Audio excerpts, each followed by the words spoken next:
నమస్కారం.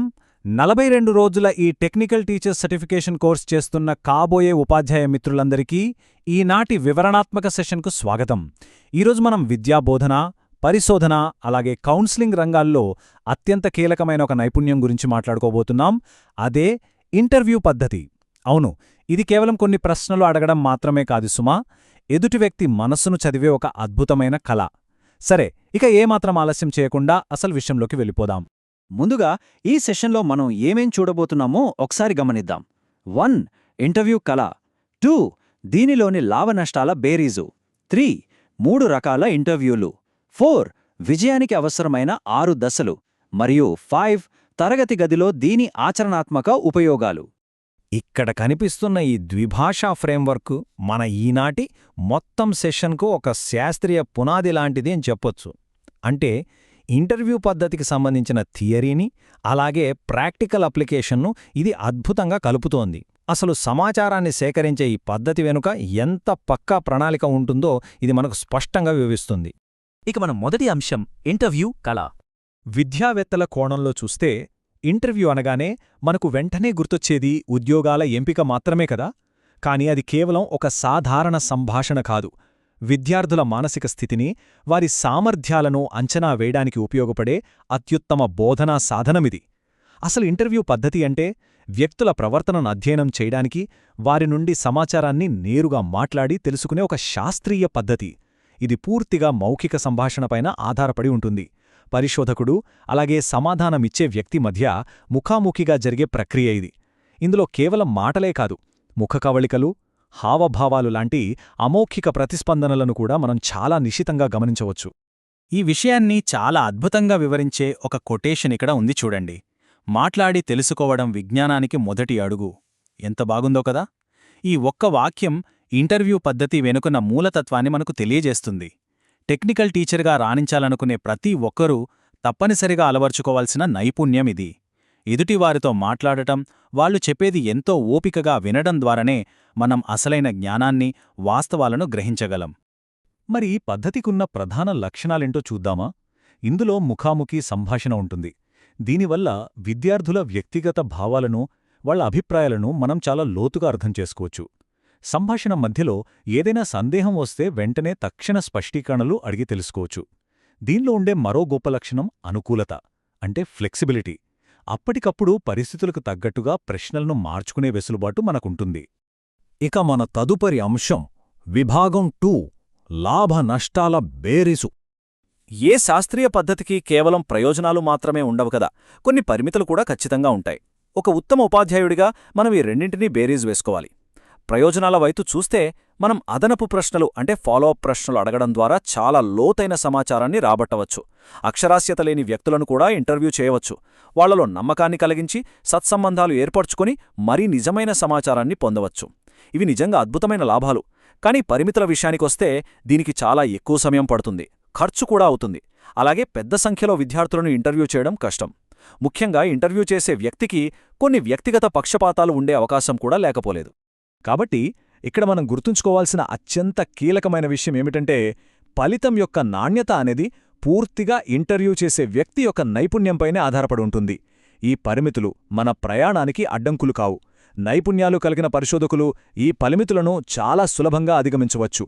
ముఖ్యంగా వ్యక్తిగత పక్షపాతాలకు ఏమాత్రం తావులేకుండా అత్యంత నిష్పాక్షికంగా వ్యవహరిస్తే అద్భుతమైన ఫలితాలను సాధించవచ్చు. ఇప్పుడు 3వ విభాగానికి వద్దాం. 3 రకాల ఇంటర్వ్యూలు. మనం ఎదుర్కొనే విద్యా సంబంధిత పరిస్థితులు ఎప్పుడూ ఒకేలా ఉండవు. అందుకే సందర్భానికి తగినట్లుగా సరైన సాధనాన్ని మనం ఎంచుకోవాలి. పరిస్థితులను బట్టి పరిశోధకులు ప్రధానంగా 3 రకాల ఇంటర్వ్యూ ఫార్మాట్లను ఉపయోగించవచ్చు. అవేంటంటే నిర్దేశిత లేదా స్ట్రక్చర్డ్ ఇంటర్వ్యూ, అనిర్దేశిత లేదా అన్స్ట్రక్చర్డ్ ఇంటర్వ్యూ, మరియు ఈ రెండింటి కలయికైన అర్ధనిర్దేశిత లేదా సెమీస్ట్రక్చర్డ్ ఇంటర్వ్యూ. ఇప్పుడు ఇక్కడ నిజంగా ఆసక్తికరమైన విషయమేంటంటే ఈ పద్ధతుల మధ్య ఉన్న తేడా. నిర్దేశిత ఇంటర్వ్యూ అనేది చాలా ఖచ్చితమైనది. ఇందులో ముందుగా సిద్ధం చేసుకున్న ప్రశ్నల జాబితా ప్రకారం ఒక నిర్దిష్ట క్రమంలో మాత్రమే ప్రశ్నలడుగుతారు. కాని అనిర్దేశిత ఇంటర్వ్యూ అలా కాదు. ఇదొక నిర్దిష్ట క్రమం లేకుండా చాలా స్వేచ్ఛగా సాగే సంభాషణ. ఇక 3వ పద్ధతి అయిన అర్ధనిర్దేశిత ఇంటర్వ్యూలో కొన్ని ముఖ్యమైన ప్రశ్నలు ముందుగానే రాసుకుని అవసరాన్ని బట్టి అప్పటికప్పుడు మరికొన్ని కొత్త ప్రశ్నలు అడుగుతారు. చూశారుగా, ఇది ఆ రెండింటి అత్యుత్తమ కలయిక అన్నమాట. సరే, ఇప్పుడు 4వ విభాగంలోకి అడుగుపెడదాం. 4 విజయానికి 6 దశలు. ఇప్పుడు మనం నేర్చుకున్న సిద్ధాంతాన్ని ఆచరణలో ఎలా పెట్టాలో చూద్దాం. ఏ విద్యా వాతావరణంలోనైనా సరే ఖచ్చితమైన సమాచారాన్ని రాబట్టడానికి ఉపయోగపడే ఒక ఫుల్ ప్రూఫ్ ప్రణాళిక ఈ 6 దశలు. మొదటిది, అసలు మనం ఏం తెలుసుకోవాలనుకుంటున్నామో మన లక్ష్యాన్ని స్పష్టంగా నిర్ణయించుకోవాలి. రెండోది, దానికి సంబంధించిన ప్రశ్నలను చాలా స్పష్టంగా, సులభంగా అర్థమయ్యేలా సిద్ధం చేసుకోవాలి. మూడోది, సరైన వ్యక్తినే సరైన సమయంలో ఎంచుకోవాలి. ఇక 4వది మరియు అత్యంత ముఖ్యమైనదేంటంటే, వారిలో ఎలాంటి భయం లేకుండా ఒక స్నేహపూర్వక, నమ్మకమైన వాతావరణాన్ని, అంటే ఒక మంచి ర్యాపోర్ట్ను ఏర్పరచాలి. 5వది, ఓపికగా ప్రశ్నలు అడుగుతూ, వాళ్లు చెప్పేది శ్రద్ధగా వింటూ, సమాచారాన్ని నమోదు చేస్తూ ఇంటర్వ్యూ నిర్వహించాలి. చివరగా 6వ దశ, మనం సేకరించిన సమాచారాన్ని సమీక్షించి, అవసరమైతే మరిన్ని స్పష్టీకరణలు అడిగి తెలుసుకోవాలి. ఈ క్రమాన్ని పాటిస్తే విజయం మనదే. ఇక మన చివరి విభాగానికి వచ్చేశాం.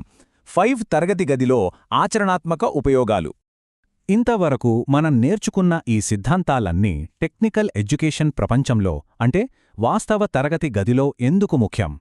విద్యావేత్తలు మరియు పరిశోధకులకు ఇది కేవలం విద్యార్థుల మార్కులను అంచనా వేయడానికి మాత్రమే కాదు, వృత్తి విద్యా కోర్సుల్లో విద్యార్థులకు మార్గనిర్దేశం చేయడానికి, ఉద్యోగుల ఎంపికకు, కౌన్సిలింగ్ సెషన్లు నిర్వహించడానికి ఈ నైపుణ్యం ఎంతో అవసరం. అలాగే విద్యారంగ పరిశోధనలు చేయడానికి, విద్యార్థుల వ్యక్తిగత సమస్యలను అర్థం చేసుకునే క్లినికల్ అధ్యయనాలకు, మరియు వాళ్ల అంతర్గత ఆలోచనలను, ఉద్దేశాలను లోతుగా కనుక్కోవడానికి ఈ ఇంటర్వ్యూ పద్ధతి నిజంగా ఒక బ్రహ్మాస్త్రంలాగా పనిచేస్తుంది. ఈ సెషన్ను ముగించే ముందు ఇంటర్వ్యూ చేసే ప్రతి ఉపాధ్యాయుడు మనస్సులో ముద్రించుకోవలసిన ఒక అద్భుతమైన వాక్యం ఇక్కడుంది. చూద్దాం. సున్నితంగా అడగండి, నిజాయితీగా వినండి, సరైన సమాచారాన్ని పొందండి. ఒక ఉపాధ్యాయుడి వృత్తిపరమైన బాధ్యతను, నైతికతను ఈ వాక్యం ఎంత చక్కగా గుర్తుచేస్తుందో గమనించారో? మనం ప్రశ్నలు అడగడంలో మృదుత్వముండాలి, వినడంలో చిత్తశుద్ధి ఉండాలి. అప్పుడే అసలైన మరియు సరైన సమాచారం మనకు లభిస్తుంది. 42 రోజులే ఈ టెక్నికల్ టీచర్స్ సర్టిఫికేషన్ ప్రయాణంలో ఈ ప్రశ్నను మనతో పాటు తీసుకెళ్దాం. రాబోయే విద్యా పరిశోధన ప్రాజెక్టులకు లేదా విద్యార్థులతో జరపబోయే ముఖాముఖికి నిర్దేశిత, అనిర్దేశిత లేదా అర్ధనిర్దేశిత, వీటిలో ఏ రకమైన ఇంటర్వ్యూ పద్ధతి అత్యంత ప్రభావవంతంగా ఉంటుందని మీరు భావిస్తున్నారు? దీని గురించి కాస్త ఆలోచించండి, మీ సహచరులతో చర్చించండి. అవకాశమొచ్చినప్పుడు ఆచరణలో కూడా పెట్టి చూడండి. ఈ వివరణాత్మక పాఠంలో ఎంతో ఉత్సాహంగా పాల్గొన్నందుకు ధన్యవాదాలు. మళ్ళీ కలుద్దాం.